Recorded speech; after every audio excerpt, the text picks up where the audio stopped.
Welcome back. We are reading Little Women. We are on chapter 3, The Lawrence Boy. Joe, Joe, where are you? Cried Meg at the foot of the garret stairs. Here, answered a husky voice from above, and, running up, Meg found her sister eating apples and crying over the hair of Redcliffe, wrapped up in a comforter on an old three-legged sofa by the sunny window. This was Joe's favorite refuge, and here she loved to retire with half a dozen russets and a nice book to enjoy the quiet and the society of a pet rat who lived nearby and didn't mind her a particle. As Meg appeared, Scrabble whisked into his hole. Joe shook the tears off her cheeks and waited to hear the news. Such fun! Only see, a regular note of invitation from Mrs. Gardner for tomorrow night, cried Meg, waving the precious paper and then proceeding to read it with girlish delight. Mrs. Gardner would be happy to see Miss March and Miss Josephine at a little dance on New Year's Eve. Marmee is willing we should go. Now, what shall we wear? What's the use of asking that when you know we shall never wear our poplins because we haven't got anything else, answered Joe with her mouth full. If only I had a silk, sighed Meg. Mother says I may when I'm 18 perhaps, but 2 years is an everlasting time to wait. I'm sure our pops looks like silk, and they are nice enough for us. Yours is as good as new, but I forgot the burn and the tear in mine. Whatever shall I do? The burn shows badly, and I can't take any out. You must sit still all you can and keep your back out of sight. The front is all right. I shall have a new ribbon for my hair, and Marmee will lend me her little pearl pin, and my new slippers are lovely, and my gloves will do, though they aren't as nice as I'd like. Mine are spoiled with lemonade, and I can't get any new ones, so I shall have to go without, said Joe, who never troubled herself much about dress. You must have gloves, or I won't go, cried Meg decidedly. Gloves are more important than anything else. You can't dance without them, and if you don't, I should be so mortified. Then I'll stay still. I don't care much for company dancing. It's no fun to go sailing around. I like to fly about and cut capers. You can't ask Mother for new ones. They are so expensive, and you are so careless, she said. She said when you are spoiled the others that she shouldn't get you any more this winter. Can't you make them do? Asked Meg anxiously. I can hold them crumpled up in my hand so no one will know how stained they are. That's all I can do. No, I'll tell you how we can manage. Each wear one good one and carry a bad one. Don't you see? Your hands are bigger than mine, and you will stretch my glove dreadfully, began Meg, whose gloves were a tender point with her. Then I'll go without. I don't care what people say, cried Joe, taking up her book. You may have it, you may, only don't stain it, and do behave nicely. Don't put your hands behind you or stare or say, Christopher Columbus, will you? Don't worry about me. I'll be as prim as I can and not get into any scrapes, if I can help it. Now, go and answer your note and let me finish this splendid story. So Meg went away to accept with thanks, look over her dress, and sing blithely as she did up her one real lace frill, while Joe finished her story, her 4 apples, and had a game of romps with Scrabble. On New Year's Eve, the parlor was deserted, for the 2 younger girls, playing dressing maids, and the 2 elder were absorbed in the all-important business of getting ready for the party. Simple as the toilets were, there was a great deal of running up and down, laughing and talking, and at one time a strong smell of burned hair pervaded the house. Meg wanted a few curls about her face, and Joe undertook to pinch the papered locks with a pair of hot tongs. Ought they to smoke like that? Asked Beth from her perch on the bed. It's the dampness drying, replied Joe. What a queer smell. It's like burned feathers, observed Amy, smoothing her own pretty curls with a superior air. There, now I'll take off the papers and you'll see a cloud of little ringlets, said Joe, putting down the tongs. She did take off the papers, but no cloud of ringlets appeared, for the hair came with the papers, and the horrified hairdresser laid a row of little scorched bundles on the bureau before her victim. Oh, what have you done? I'm spoiled. I can't go. My hair, oh, my hair, wailed Meg, looking with despair at the uneven frizzle on her forehead. Just my luck. You shouldn't have asked me to do it. I always spoil everything. I'm so sorry, but the tongs were too hot, and so I've made a mess, groaned poor Joe, regarding the black pancakes with tears of regret. It isn't spoiled. Just frizzle it and tie your ribbons so the ends come on your forehead a bit, and it will look like the latest fashion. I've seen many girls do it so, said Amy consolingly. Serves me right for trying to be fine. I wish I'd let my hair alone, cried Meg petulantly. So do I. It was so smooth and pretty. But it will soon grow out again, said Beth, coming to kiss and comfort the shorn sheep. After various lesser mishaps, Meg was finished at last, and by the united exertions of the family, Joe's hair was got up and her dress on. They looked very well in their simple suits. Meg in silvery drab with a blue velvet snood, lace frills, and the pearl pin. Joe in maroon with a stiff, gentlemanly linen collar, and a white chrysanthemum or two were her only adornment. Each put on one nice light glove and carried one soiled one, and all pronounced the effect quite easy and fine. Meg's high-heeled slippers were very tight and hurt her, though she would not own it, and Joe's 19 hairpins all seemed stuck straight into her head, which was not exactly comfortable, but, dear me, let us be elegant or die. Have a good time, dearies, said Mrs. March, as the sisters went daintily down the walk. Don't eat much supper, and come away at 11 when I send Hannah for you. As the gate clashed behind them, a voice cried from a window, Girls, girls, have you both got nice pocket handkerchiefs? Yes, spandy nice, and Meg has cologne on hers, cried Joe, adding with a laugh as they went on. I do believe Marmee would ask that if we were all running away from an earthquake. It is one of her aristocratic tastes, and quite proper, for a real lady is always known by neat boots, gloves, and handkerchief, replied Meg, who had a good many little aristocratic tastes of her own. Now, don't forget to keep the bad breath out of sight, Joe. Is my sash right? And does my hair look very bad? Said Meg, as she turned from the glass in Mrs. Gardner's dressing room after a prolonged prink. I know I shall forget. If you see me doing anything wrong, just remind me by a wink, will you? Returned Joe, giving her collar a twitch and her head a hasty brush. No, winking isn't ladylike. I'll lift my eyebrows if anything is wrong, and nod if you are all right. Now, hold your shoulders straight and take short steps. And don't shake hands if you are introduced to anyone. It isn't the thing. How do you learn all the proper ways? I never can. Isn't that music gay? Down they went, feeling a trifle timid, for they seldom went to parties, and, informal as this little gathering was, it was an event to them. Mrs. Gardner, a stately old lady, greeted them kindly and handed them over to the eldest of her 6 daughters.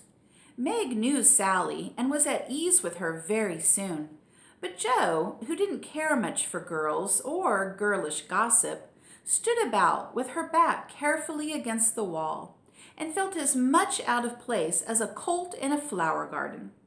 Half a dozen jovial lads were talking about skates in another part of the room, and she longed to go and join them, for skating was one of the joys of her life.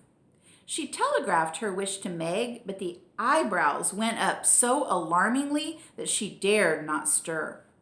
No one came to talk to her, and one by one, the group near her dwindled away till she was left alone.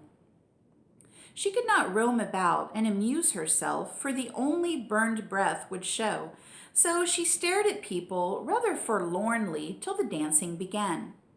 Meg was asked at once, and the tight slippers tripped about so briskly that none would have guessed the pain their wearer suffered smilingly. Joe saw a big red-headed youth approaching her corner, and fearing he meant to engage her, she slipped into a curtained recess, intending to peep and enjoy herself in peace. Unfortunately, another bashful person had chosen the same refuge, for as the curtain fell behind her, she found herself face to face with the Lawrence boy. "Dear me, I didn't know anyone was here," stammered Joe, preparing to back out as speedily as she had bounced in. But the boy laughed and said pleasantly, though he looked a little startled, "Don't mind me. Stay if you like." "Shan't I disturb you?" "Not a bit. I only came here because I don't know many people and felt rather strange at first, you know?" "So did I. Don't go away, please, unless you'd rather." The boy sat down again and looked at his pumps, till Joe said, trying to be polite and easy, "I think I've had the pleasure of seeing you before. You live near us, don't you?" "Next door." And he looked up and laughed outright, for Joe's prim manner was rather funny when he remembered how they had chatted about cricket when he had brought the cat home. That put Joe at her ease, and she laughed too, and she said in her heartiest way, "We did have such a good time over your nice Christmas present. Grandpa sent it. But you put it into his head, didn't you now?" "How is your cat, Miss March?" asked the boy, trying to look sober while his black eyes shone with fun. "Nicely, thank you, Mr. Lawrence. But I am not Miss March. I'm only Joe," returned the young lady. "I am not Mr. Lawrence. I'm only Laurie." "Laurie Lawrence. What an odd name." "My first name is Theodore, but I don't like it, for the fellows call me Dora, so I made them say Laurie instead. I hate my name too. So sentimental. I wish everyone would say Joe instead of Josephine. How did you make the boys stop calling you Dora?" "I thrashed him." "I can't thrash Aunt March, so I suppose I shall have to bear it." And Joe resigned herself with a sigh. "Don't you like to dance, Miss Joe?" asked Laurie, looking as if he thought the name suited her. "I like it well enough if there's plenty of room and everyone is lively. In a place like this, I'm sure to upset something, tread on people's toes, or do something dreadful. So I keep out of mischief and let Meg sail about. Don't you dance?" "Sometimes. You see, I've been abroad a good many years and haven't been into company enough yet to know how you do things here." "Abroad?" cried Joe. "Oh, tell me about it. I love dearly to hear people describe their travels." Laurie didn't seem to know where to begin, but Joe's eager questions soon set him going, and he told her how he had been at school in Vevey, where the boys never wore hats and had a fleet of boats on the lake, and for holiday fun went on walking trips about Switzerland with their teachers. "Don't I wish I'd been there?" cried Joe. "Did you go to Paris?" "We spent last winter there." "Can you talk French?" "We were not allowed to speak anything else at Vevey." "Do say some. I can read it, but can't pronounce." "Quel nom a cette jeune demoiselle en les pantoufles jolies?" said Lori good-naturedly. I'm so sorry, I don't speak a word of French, so I know I just murdered that phrase there.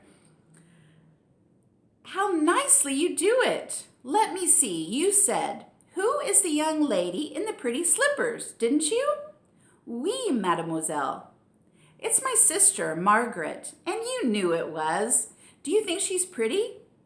Yes, she makes me think of the German girls. She looks so fresh and quiet and dances like a lady.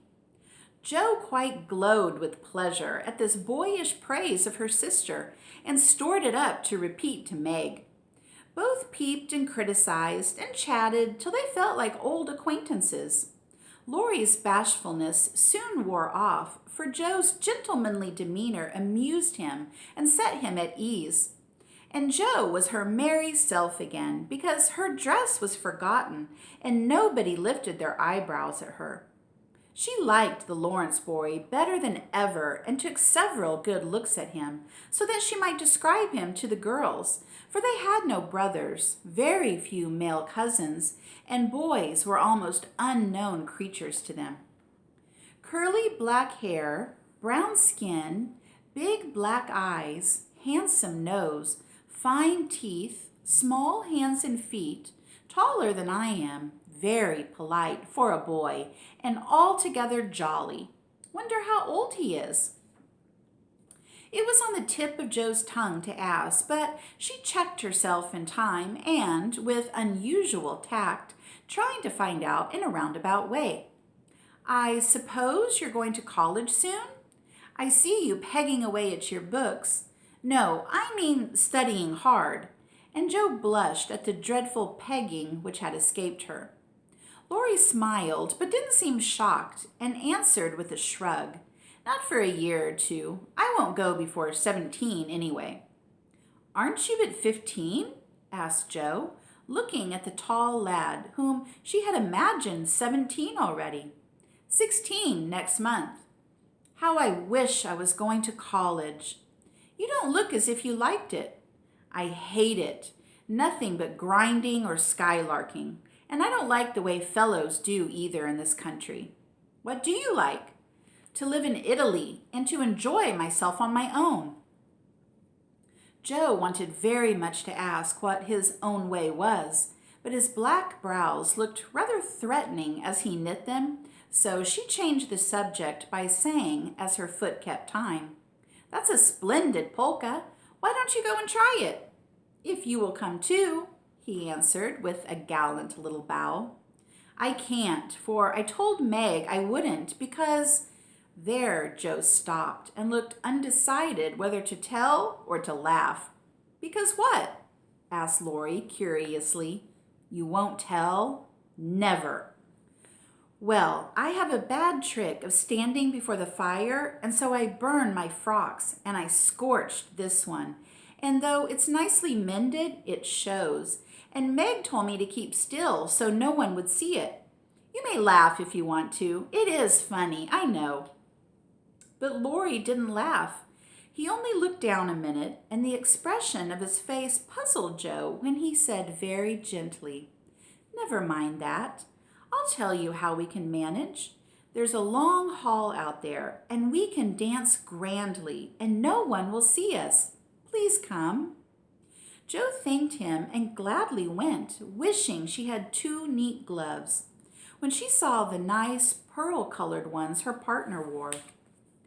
The hall was empty, and they had a grand polka, for Laurie danced well and taught her the German step, which delighted Jo, being full of swing and spring. When the music stopped, they sat down on the stairs to get their breath, and Laurie was in the midst of an account of a students' festival at Heidelberg, when Meg appeared in search of her sister. She beckoned, and Jo reluctantly followed her into a side room, where she found her on a sofa, holding her foot and looking pale. "I've sprained my ankle. That stupid high heel turned and gave me a sad wrench. It aches so I can hardly stand, and I don't know how I'm ever going to get home," she said, rocking to and fro in pain.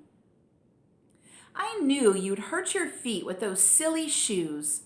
I'm sorry, but I don't see what you can do except get a carriage or stay here all night, answered Joe, softly rubbing the poor ankle as she spoke.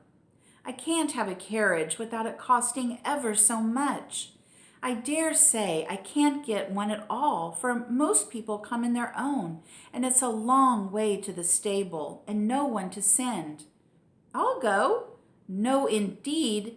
It's past 9 and dark as Egypt. I can't stop here, for the house is full. Sally has some girls staying with her. I'll rest till Hannah comes, then I'll do the best I can. I'll ask Laurie. He will go, said Joe, looking relieved as the idea occurred to her. Mercy, no. Don't ask or tell anyone. Get me my rubbers and put these slippers with our things. I can't dance any more, but as soon as supper is over, watch for Hannah and tell me the minute she comes. They're going out to supper now.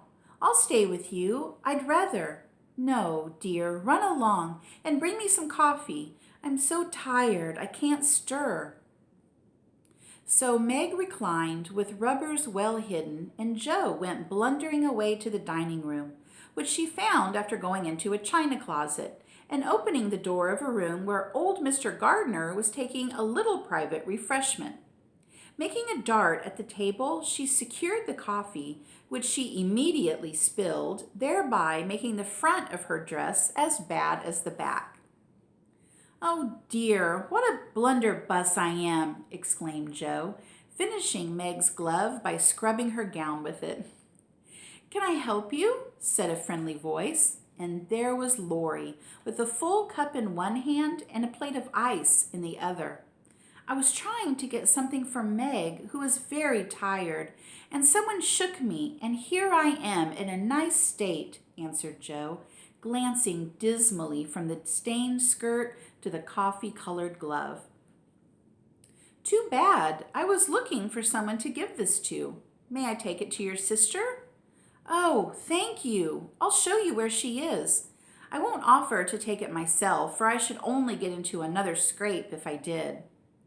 Joe led the way, and, as if used to waiting on ladies, Laurie drew up a little table, brought a second installment of coffee and ice for Joe, and was so obliging that even particular Meg pronounced him a nice boy. They had a merry time over the bonbons and motos, and were in the midst of a quiet game of buzz with 2 or 3 other young people who had stayed in, when Hannah appeared. Meg forgot her foot and rose so quickly that she was forced to catch hold of Joe with an exclamation of pain. Hush, don't say anything, she whispered, adding aloud, It's nothing. I turned my foot a little, that's all, and limped upstairs to put her things on.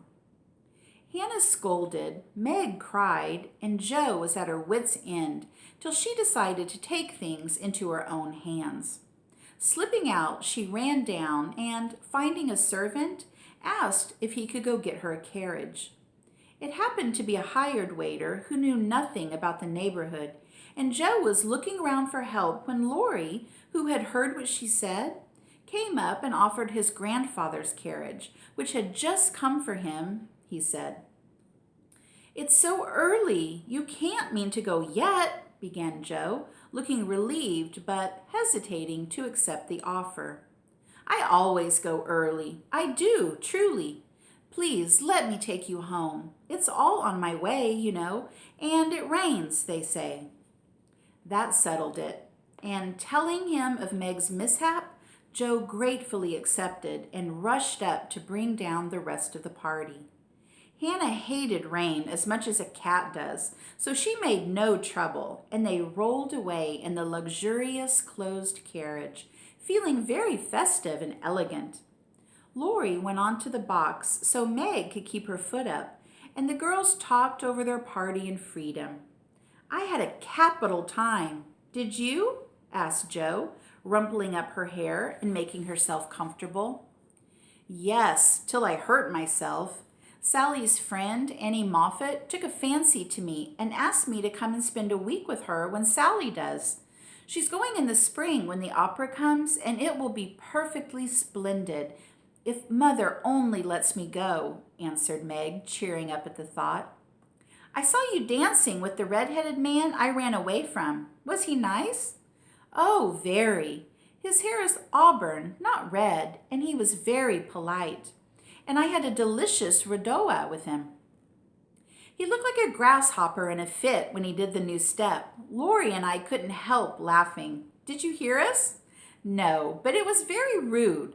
What were you about all that time, hidden away there? Jo told her adventures, and by the time she had finished, they were at home.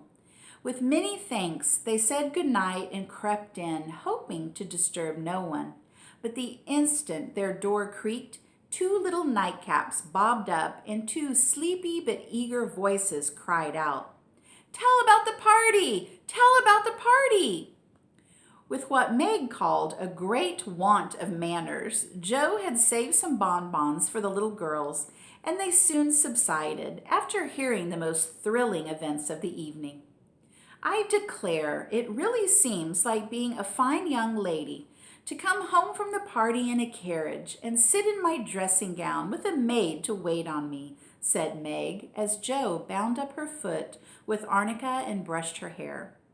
I don't believe fine young ladies enjoy themselves a bit more than we do, in spite of our burned hair, old gowns, 1 glove apiece, and tight slippers that sprain our ankles when we are silly enough to wear them. And I think Jo was quite right. All right, that is the end of chapter 3. Join me soon for chapter 4, Burdens. Thanks for joining me, everyone. Bye.